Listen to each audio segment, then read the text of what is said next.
Hey everybody, this is Shaylee's. So today I'm coming to you guys and giving you roughly 7 or 8 tips on how to get a 4.0 in nursing school. So if you are interested in that 4.0, then go ahead and stay tuned and we will get started.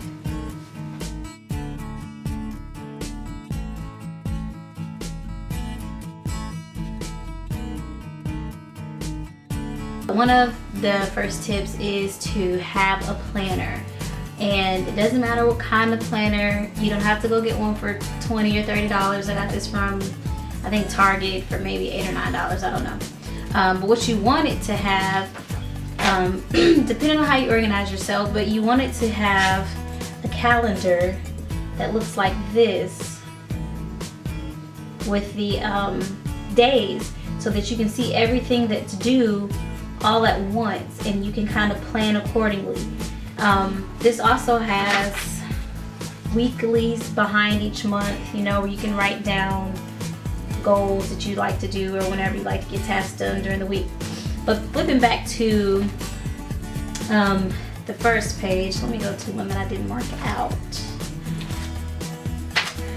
Okay, so this is actually August of 16. And basically what I do is I just take the calendar and I write everything in it from the syllabus. I take the calendar that they give you at the beginning of the semester and I write everything in it. What I also do, and I can kind of show you guys more about this later, but I designate a color per class. That way, you know, like if I'm taking health assessment, pathophysiology, and translational science, they're all 3 different colors. Health assessment was green, translational science was pink, and pathophysiology was purple.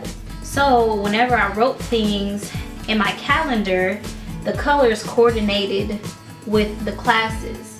So you can see, you know, beyond my scribbles that there's the red. I didn't actually have a pink pen at the time, so I used red for translational science. The green is health assessment and the purple is patho.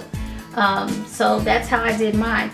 Now another tip, and this is just for sanity, is once you make your calendar out, once the semester's actually started, cross the days off.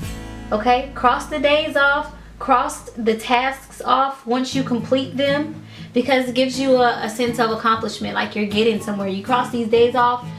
I tell you, semesters are long, nursing school is long, whether you're going for your undergrad or your grad degree, it's a long process. So go ahead and cross the days off so that you know you're getting somewhere. Yes, I got that done. Yes, I got that done. You know, you feel accomplished in a sense, even though you've only been in a class for 3 weeks.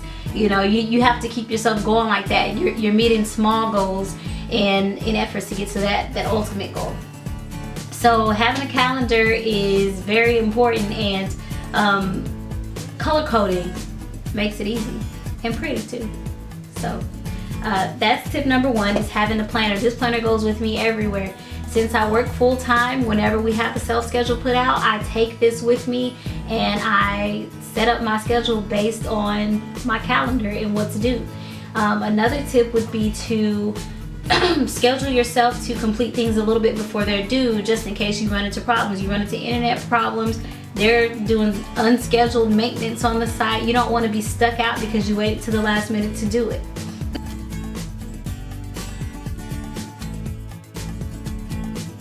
Tip number 2 would be organization. You have to have organization during any process if you plan to succeed.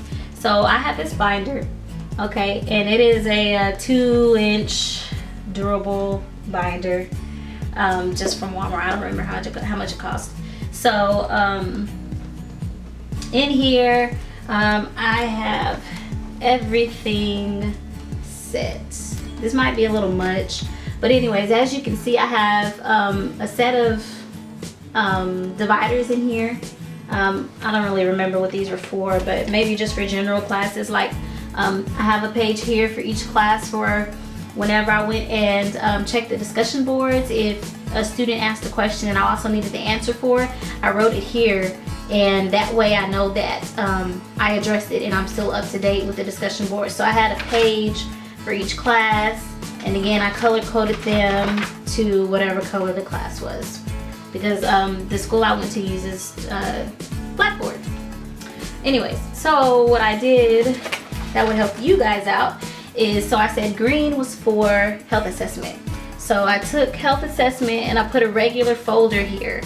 Kind of covers the dividers, but it makes a really big statement about which class this is for. So this is health assessment, and then I have the syllabus here, and then I have all these tabs that I can organize health assessment documents in. Then we'll flip over and we will go to the purple folder, and this is for pathophysiology. So behind the pathophysiology I have the syllabus, and then we have the pink folder. I didn't need a whole bunch of dividers for patho. I use different folders. I'll show you guys that in a minute. But anyways, behind that syllabus, then I have the pink folder for translational science. Inside I put the calendars that they gave us with the due dates. This way I can go and check back with things I needed to do, and I have a sticky note here for extra organization because I'm a little bit OCD.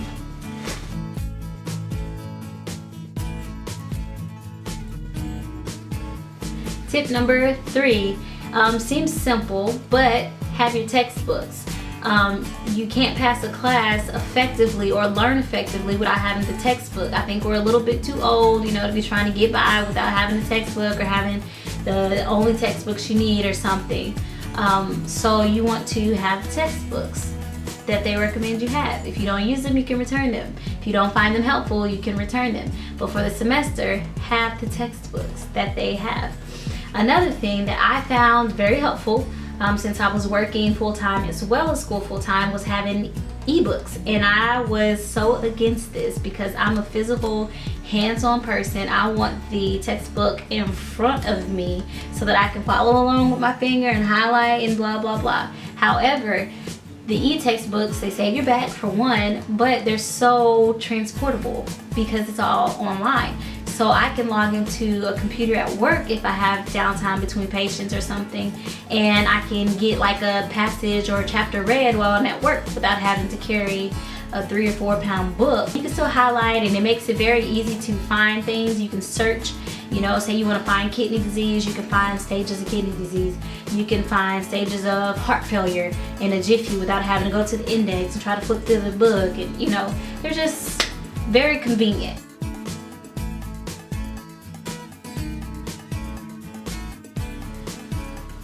Okay, so another key tip that goes along with the textbooks. Elsevier, wonderful website, okay? So Elsevier has it to where you can pretty much get any online resource for free. You can't get the textbook for free, but the resources, the student resources are free. Something that helped me, this helped me in pathophysiology and in advanced pharmacology.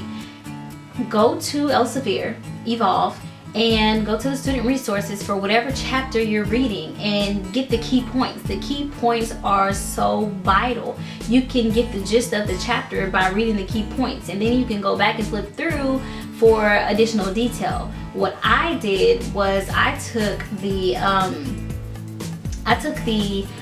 key points. They have it in a Word document, so I opened it on my computer and then I just typed in additional notes. It's so much more helpful than starting from a blank Word document trying to type notes up, or doing it the old school way and having a tablet that you're writing everything out and getting arthritis, which you can still get it from typing. But it's very helpful to have the notes, the key points already there, and you can add the details in to fill in the gaps of your knowledge. Crucial point, okay? Crucial point.